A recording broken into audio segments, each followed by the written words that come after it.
gentlemen, are we ready for Prosecuting Attorney Stephen Alm? We are. Okay.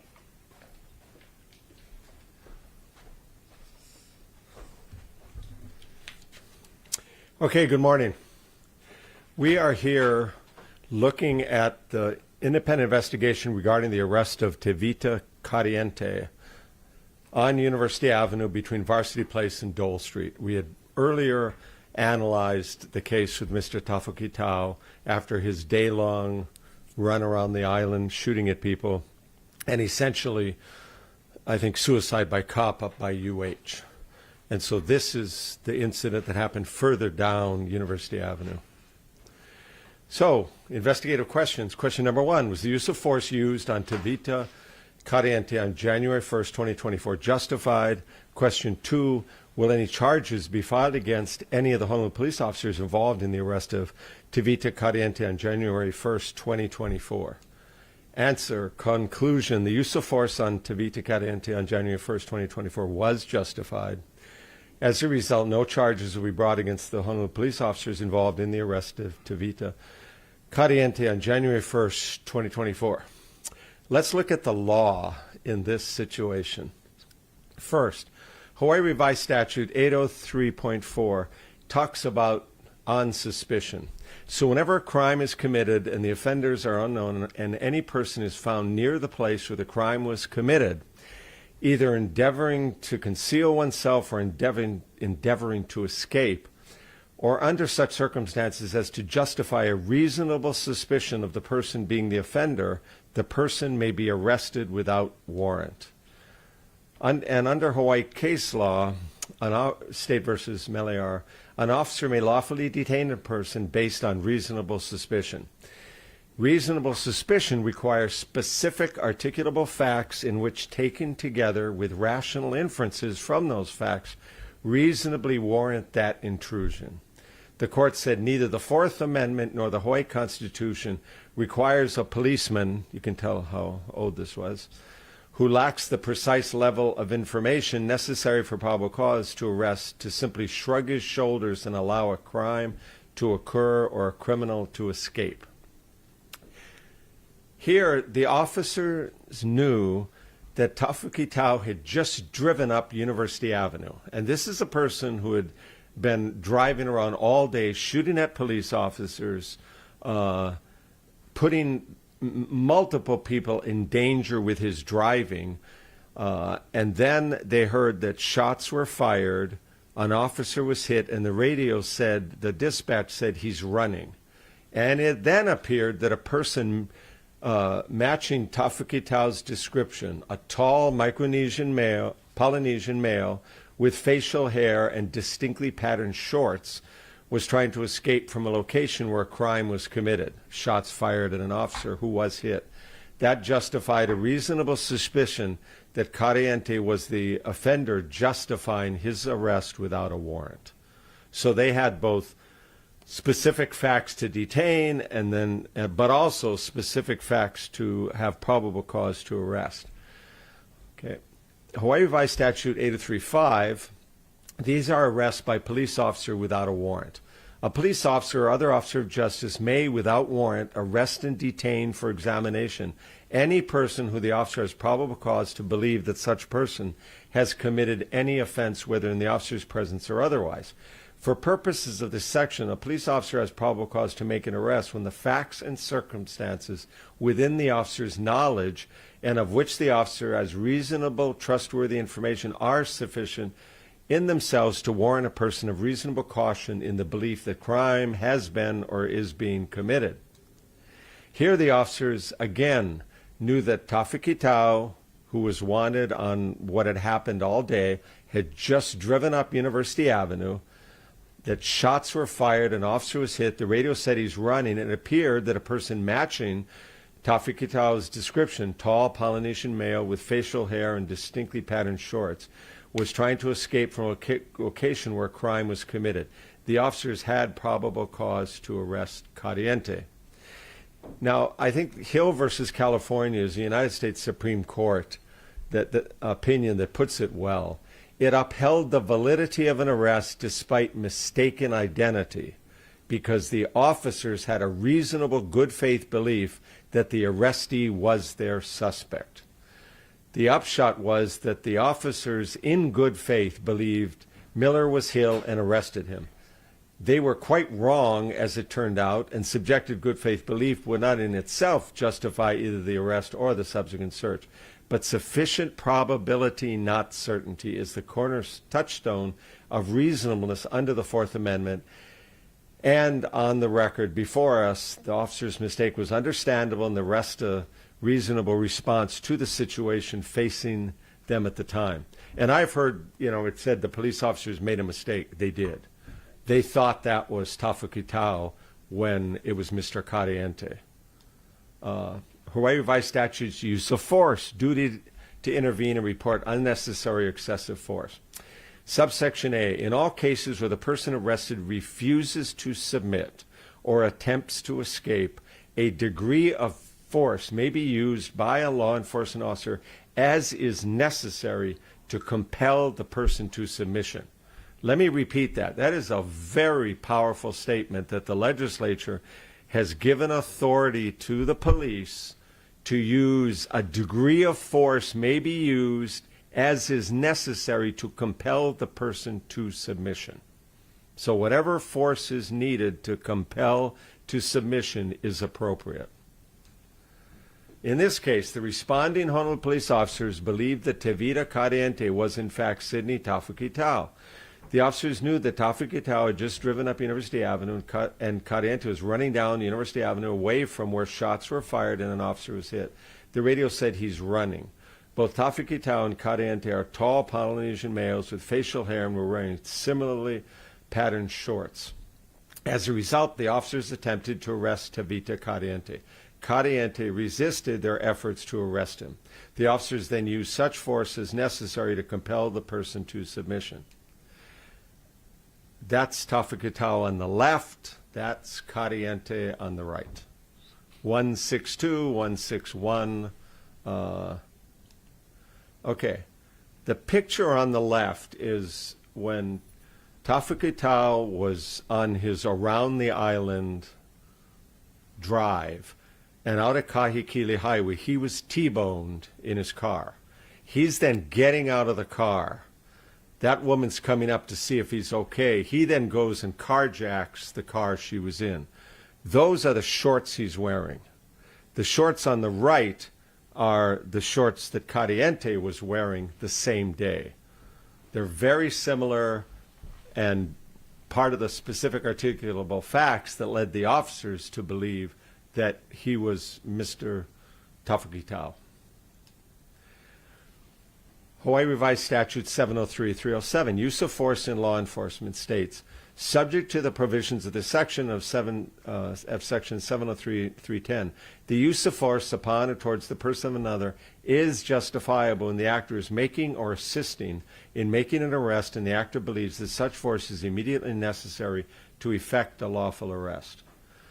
The officer's use of force on Tevita Cariente was justifiable if the officers believed that such force was immediately necessary to effect the arrest. Cariente, in spite of repeated commands to put his hands behind his back to be handcuffed, kept struggling and refused to do so. He kept reaching for his waist area, a known location for hiding weapons, and his arms kept flailing about, raising concerns he was reaching for a weapon on the ground or in an officer's possession. The officers made repeated physical attempts to handcuff Cariente, including trying to move his arms and using their hands and feet on him to gain compliance. This included an officer putting all of his weight on Cariente's shoulder to get him to loosen up his arm to be handcuffed without success. After even that failed, an officer can be heard yelling at Cariente to put his hands behind his back to be handcuffed. Because until that happens, the person is not under control and the officer's lives are in danger. Eventually, the officers succeeded in handcuffing Cariente and placing him under arrest.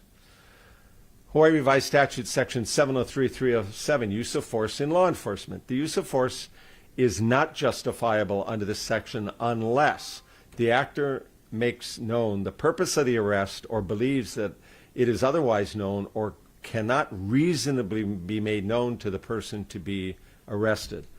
The last part is what I think is happening here. Here the officers knew shots were fired, officer hit, radio said he's running. Kariente, like Tafuki Tau, was a tall Polynesian male with facial hair, and the exigencies of the situation were such that either the suspect knew what the arrest was for, and there was no time to explain the arrest before attempting to take him down. All of this happened quickly. Okay, HPD has use of force policies, and those will be handed out to you, so you'll have a copy to check with it later, as well as the PowerPoint. Okay. Use of force policy number 104. This is 2021.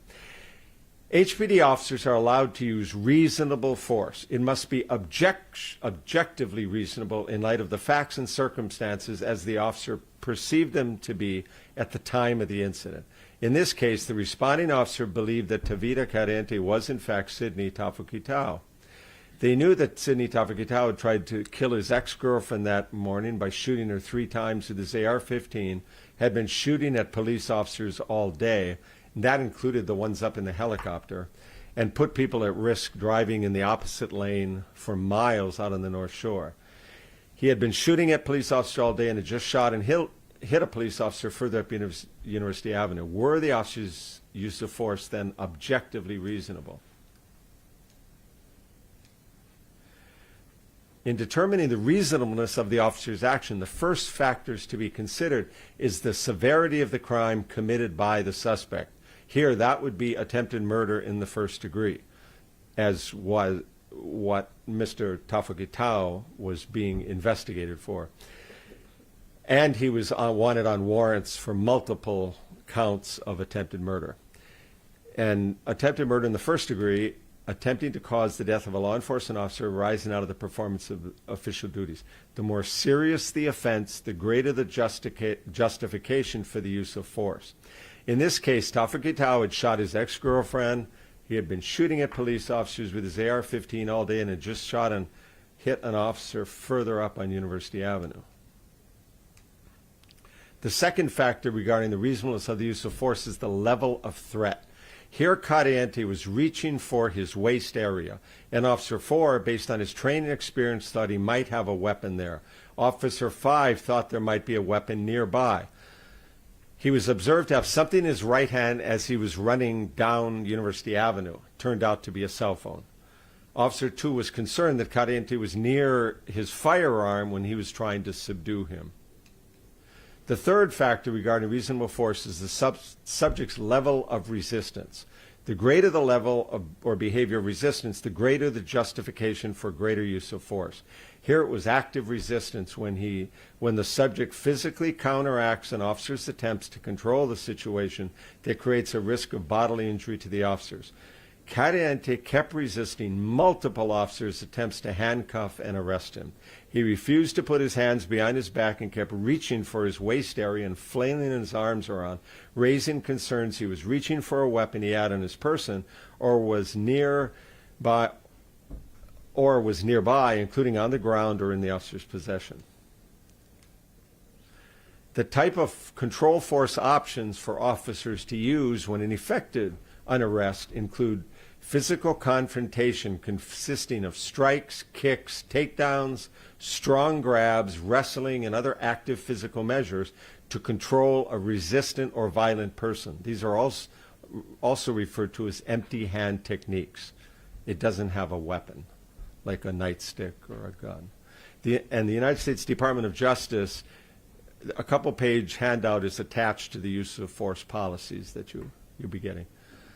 The United States Department of Justice uses the description empty hand control as a hard technique, officers using punching and kicking to restrain an individual. Here the officers used all of the above physical techniques, although not kicking. I think it's more putting all of his weight on Kariente's shoulders twice. And they were eventually able to handcuff and arrest Mr. Kariente. Regarding the use of strikes or kicks, the main goal is to cause a muscle dysfunction or to provide a distraction for the officer to gain control. Primary targets are large muscle mass areas, and secondary targets are joints and bones. Targeting of deadly force areas, eyes, groin, throat, or heart, must be restricted to only a small number of appropriate and justified situations. None of those were present here. Here, an officer stepped hard on Caliente's shoulder twice. The officers used multiple fist strikes in attempting to handcuff Caliente. And this is to distract him, to get his arm loose, whatever. It took a couple of minutes of sustained effort. Okay, here's the scene. Now, this is Varsity Place. Across the way is the old First Hawaiian Bank building, the round one, going up University Avenue, and that arrow end up where the HPD van ended up colliding with him. You can see it afterwards. That's the HPD van that went up on the curb.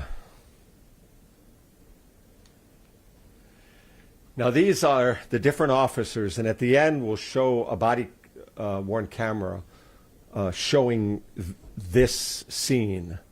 And you can see there are several officers. They're crouched around Mr. Caliente. They're trying to put his hands behind his back. Now, let me go through what the different officers did. Just to put it on time, at about 4:14 p.m., Officer 6 was driving on Kapiolani Boulevard in an unmarked car with Officer 7 as his passenger. They heard from dispatch that shots were fired and Officer was down.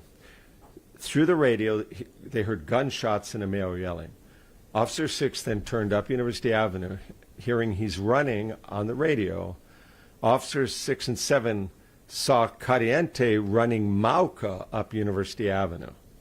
Believing that Caliente was Tafakitao, Officer 6 pulled his vehicle up right next to him. Officer 7 leaned out the passenger window and announced to Caliente, "Stop, police," several times. Officer 7 then got out of the car. Officer 7 was wearing a vest with a badge on it and the word police in capital letters across the front. Caliente looked at them and said, "Oh, fuck," turned around and started running down in the Mackay or southern direction on University Avenue. That's what the officer was wearing.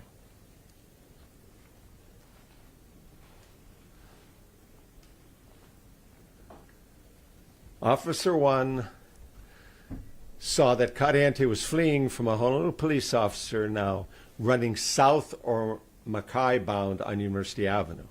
So Officer 1 was the one driving up University Avenue in the SWAT van, the one that's up on the curb later.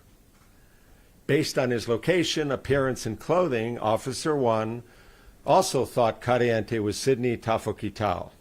Officer 1 drove his HPD SWAT van onto the sidewalk in an attempt to block Caliente's escape. The van bumped over the curb and inadvertently collided with Caliente, pushing him against a chain-link fence. Officer 1 announced police multiple times, pulled Caliente to the ground on his face in a prone position as Caliente was trying to pull away from him. Caliente kept reaching under the van for a dark object, which Officer 1 was concerned might be a firearm. Now, I have heard speculation that they're trying to target him and pin him up. You know, this is not Hollywood. If they tried to do that, they could not. I mean, realistically. They hit the curb, it bounced over it, trying to cut him off, and it happened to be that he was right in front. Fortunately, it was a chain-link fence, so it gave. The officers were able to pull him down and then try to handcuff him. Officer 2 was a passenger in that same SWAT van.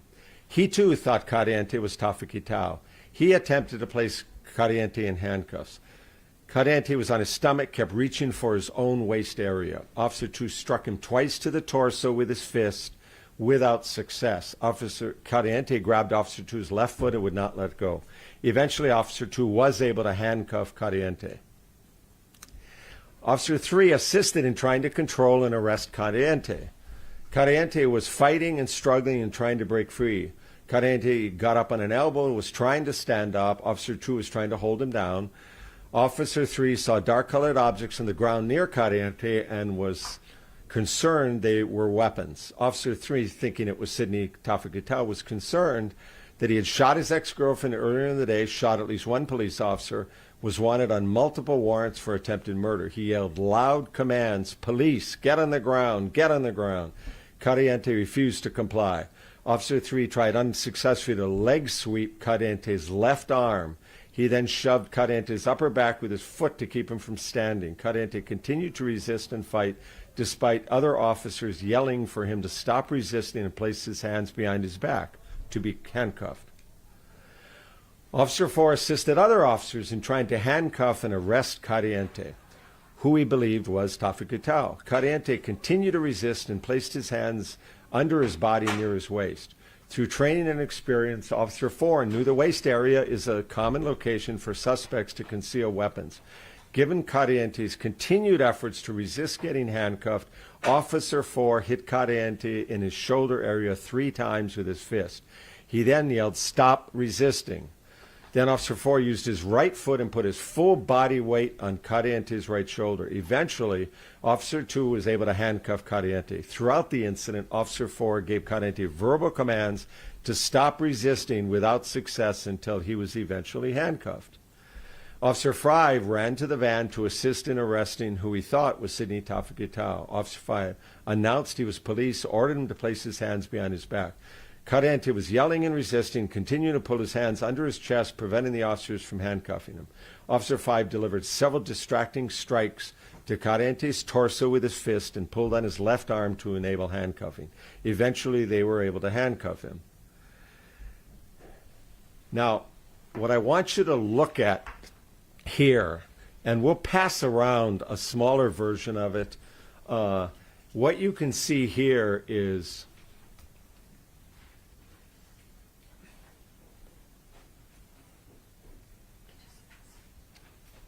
you can see Caliente's hand face down on the ground, and above it, an officer's hand on his wrist. So at this point, he is still resisting. And this is shortly before they were able to finally handcuff him. So their efforts so far were unsuccessful in getting him handcuffed. And you can see the hand on the ground, and you can see the officer's hand above it trying to get it in place.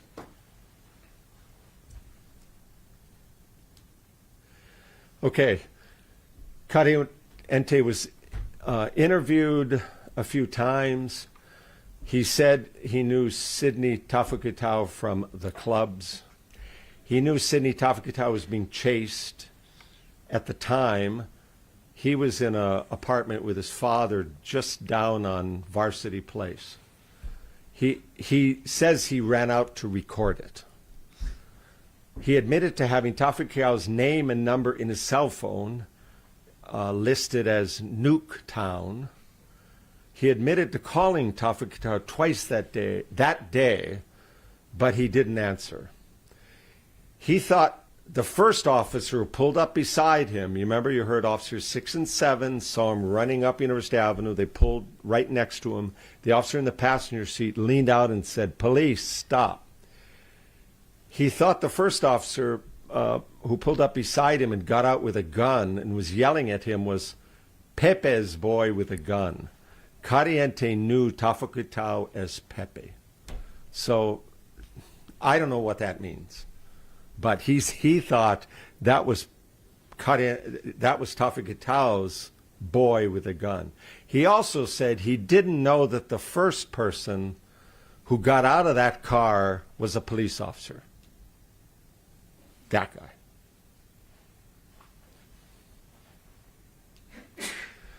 Just once again, use of force in all cases where the person arrested refuses to submit or attempts to escape, a degree of force may be used by a law enforcement officer as is necessary to compel the person to submission.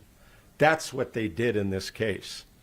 It wasn't pretty, but he kept resisting. He refused to have his handcuffs, refused to get handcuffs. Until that happened, the officers' lives were in danger. Use of force in law enforcement. The use of force upon or towards the person of another is justifiable when the actor is making or assisting in making an arrest, and the actor believes that such force is immediately necessary to effect a lawful arrest. That's what they were doing. The analysis here, based on the statutes, the case law, and HPD use of force policy, the HPD officer's use of force was reasonable. Whether that force was objectively reasonable is determined in light of the facts and circumstances as the officer perceived them to be at the time of the incident. Here, the officers mistakenly thought that Kariente was Tafukutau. However, based on the specific articulable facts and the circumstances, the officers had reasonable suspicion, one, to detain him and arrest him, and probable cause to arrest him. Kariente refused to submit to arrest and fought violently with the officers. The officers used that degree of force as was necessary to compel Kariente to submission. So I'm concluding the use of force on Tevita Kariente on January 1st, 2024 was justified. No charges will be brought against the Honolulu police officers involved in the arrest of Tevita Kariente. So now let's show you a couple of minutes of the body-worn camera footage. And what you'll see is a patrol officer. As you know, the crew officers don't have body-worn camera footage. A patrol officer arrives at the scene. You can see he gets out of his vehicle carrying an AR-15. He walks up to it. He sees what's going on that is similar to the photos I've shown you. And he observes that for a little while, and then I'm assuming with his AR-15, he's not going to be doing anything there. He leaves and goes back to his car. So here's the officer arriving at the scene.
The other guy on the sidewalk is his father.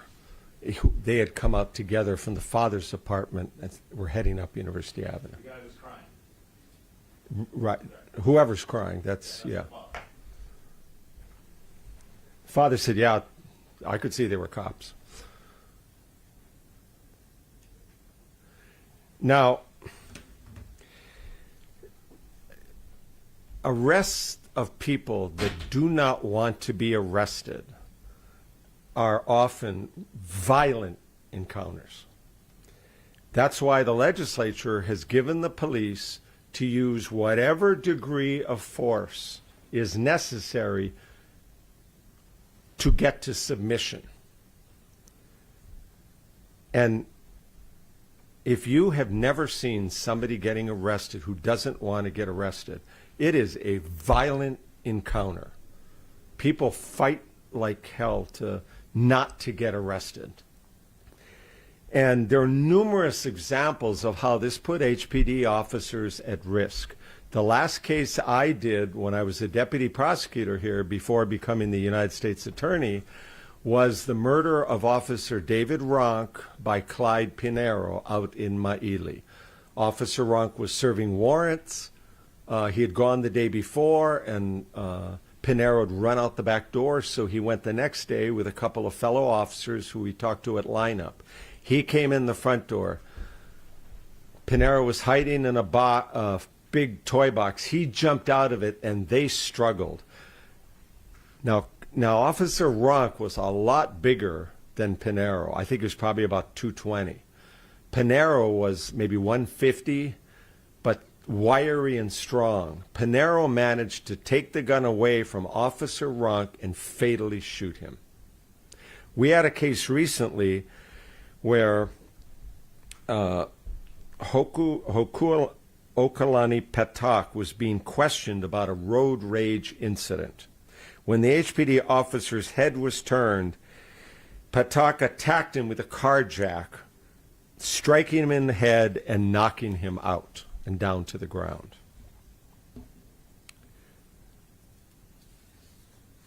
Suspects getting arrested may try to hurt or kill officers with their fists, with officers' weapons, with their own weapons that are nearby, and the waist area is typical. And the officers never know when a suspect is going to do this. My guess is they have Officer Ronk and other officers who've been killed by suspects in their minds every single time they make an arrest. Some people comply with an arrest, and even the commentary to statutes talk about they should comply with the arrest and then sue them in court later, which is they're doing the second part of that here, not the first part.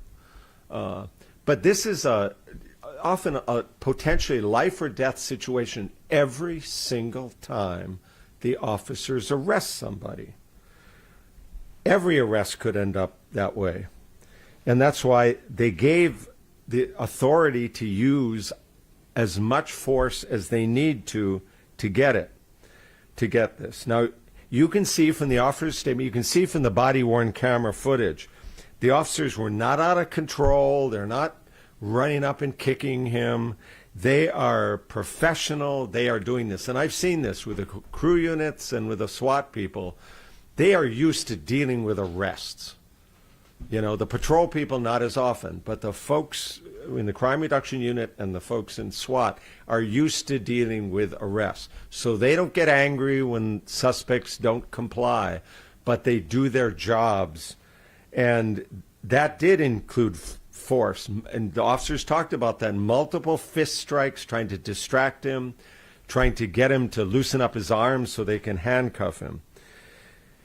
And until that happened, they did what they needed to do. So, this kind of a case, we don't often get to see somebody actually getting arrested who doesn't want to get arrested, but that's what happened in this case. So because of it, we will not be charging anyone, and we hope this doesn't happen again. The officers made a mistake. But it was understandable based on facts and circumstances and the way they look similar and the way the clothing was identifiably similar. I'd be happy to take your questions. Why did this investigation take as long as it has? Over a year. Well, we're kind of busy with a lot of other cases. And arguing about cases that shouldn't be settled and should go to trial. But I think it's one of the things that we try to get our senior people doing the initial investigation. That means a division chief. So in this case, Mark Ewan, who's head of the screen and intake division, was the first person to examine it. Then I looked at it. partly we wait until HPD has completed at least most of their investigation. We don't wait for the closing reports because that can take a very long time. But we'll do these as fast as we can. There's still a few others outstanding that we will get to. Hopefully the officers won't be involved in another officer-involved shooting, which is really what most of these cases are like. This happened to be connected to that, which is why I'm having this discussion with you today. Just based on what you've seen more so than anything else, what would you like to see it done differently? I think if people would submit to an arrest, even if it's wrong, and then sue them later. That's what the whole idea is. That's what those statutes are designed for. Submit to the arrest and then sue them if they made a mistake and they got the wrong guy later. That's what I'd like to see, because each one of these encounters, and I was having lunch on years ago on Bishop Street, sitting outside, and this guy was running from the police. The police officer tackled him, and that guy, it was like a fight to the death. It really, and I saw something similar on Fort Street Mall. So like I say, if you've never seen somebody get arrested who doesn't want to be arrested, it is a violent encounter. And the officers are at risk every single time. I wish people didn't carry weapons. I wish they didn't try to hurt people. I wish they didn't hurt police officers. Mr. Tafakitau had said, I'm not going back to prison. So they knew they were dealing with somebody really dangerous, and they thought Mr. Caliente was him. So they're going to make sure they're trying to work together, hold him down, and do it. But my wish would be, if police are human, they can make mistakes, even if it's a justifiable one. But if they do make a mistake, I wish people would just submit and then take them to court, as what's happening in this case. So you're able to confirm that Caliente was not trying to interfere with the arrest? We don't know what he was trying to do. We put some of his statements up there, but we don't know. He knew the guy. He knew him from, I guess he knew him from church, but he also knew him from the clubs. And they were friends, and they were text messaging, calls. Was So there any evidence that he was trying to help him? no, we don't have any evidence to that. We just don't know what he was doing and why he'd be running toward the guns. That's police officer's job. So just to clarify, how many officers were actually involved in the attempt to arrest? Maybe five. There were different Because the numbers first going guy out. standing there was the guy driving the van, but he's the guy carrying an AR-15. And so I think he realized, he's dressed kind of in military clothing. He's on the right, Officer 2. So he's there, but he's not actively participating. Because I think there were several different numbers that were thrown out, like between 10 to 12 people, and it was this That's not kind what of we see. A picture of so many people ganging up on. If you can take a look at the picture, you can identify the different people. We don't put their names in there, but we list, officers 2, 3, 4, 5, 1, 6. And because the officer who was in the car, who leaned out and yelled, "Police, stop," and then got out wearing the flak jacket with the police, he's not in that other picture because he was further up University Avenue, so he didn't chase him. So he was involved in the attempt to detain or arrest Mr. Caliente, but he wasn't one of the, you can just count the folks that are around him.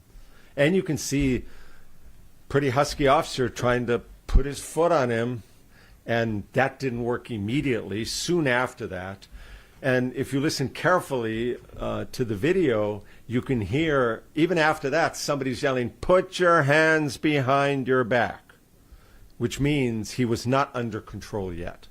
And so our legislature has given police officers a lot of authority when it comes to making an arrest because of the potential dangers to everyone. And so I think they did it the right way. I wish, it didn't take so long, but that's what happened in this case. After you guys got the evidence from HPD's investigation, did your investigators and the deputy prosecutor who looked at this, did they go back and interview these 5 officers, or just relied on the interviews conducted by HPD? We just looked at the interviews and looked at the body cam footage. Was any sort of like ID or driver's license identification check done on any involvement? Could that have played a factor? Or just... I think they looked at who he was, who his father was, you know, and they knew they had who was there and who was involved in it. So phone records never showed them actually in communication during that span of time. He was No. being broken chased. No. Yeah. So there were 5 officers around him and then 1 officer kind of on the side. So they Further up the street, I mean, he was the one that I showed in the picture with the flakjack. He got out there and said, "Stop." And his partner had gotten out of the driver's seat by that point. And so Caliente had looked at them both, said, "Oh, fuck," and started running down University Avenue. So I don't think they got involved beyond that point. And was there any other evidence examined other than the body camera footage and the police interview? I think that was the basic part. Each of the officers wrote down where they were, what they were doing at the time. And we looked at that and what they said they did, and it kind of matched up to the body-worn camera footage. That, it does show, to me, a workmanlike job of trying to get Mr. Caliente to submit to this. And if he had done that from the beginning, none of this would have happened. So all of the injuries that his attorney lists that he suffered and whatnot, I mean, these all fall under the realm of what the legislator granted police authority to do in these circumstances. Right, and I think probably some of them, my suspicion would be when he was grabbed and pulled down to the ground, he came down on his face. And right. I mean, on the sidewalk. He was hit with a car. That caused the knee injury. I think everybody agrees with that. Yeah. And there's only the 1 body camera? Yes. The others weren't required to be wearing? The ones around him, the crime reduction units, at this point, they're not required to wear body cam footage. Which happened first, the Caliente or Tofitau's shooting? They were like 100 yards apart from each other. Which happened? Tawfik Itau's shooting. Happened first, then Caliente was taken down. Well, actually, yeah, they heard, because when Tawfik Itau was going up University Avenue, there was a police car right outside the music building. And there were 2 officers behind it. As Tawfik Itau passed them, and was past them, it looked like he reached back and shot, and that's what got the officer in the stomach. And they heard that on the dispatch, that the officer, shots fired, officer down. And right after that, so it probably was pretty close in time, now that I'm thinking about it, because then Tawfik Itau kept going past Dole Street, got out of his car as he was still moving a little bit, like in front of Bachman Hall on University Avenue. He then turned with his AR-15 and started marching across University Avenue, where there were multiple police cars waiting, and it looked like suicide by cop to me, because he had said he's not going back to prison. So he's marching toward the officer. One of the officers, I believe, lost an eye, either because it was hit or it hit the surrounding metal on the door, and he had 3 injuries. So whether that's 3 bullets or 1, I don't know. But the officers all returned fire at that point. And so that was probably happening contemporaneously with them trying to put him under arrest, because they heard the shots fired and an officer was shot. And then he kept on going up University Avenue, and then the other happened. So that was all, maybe the second part of both was pretty much happening around the same time. Okay, well, thank you all very much.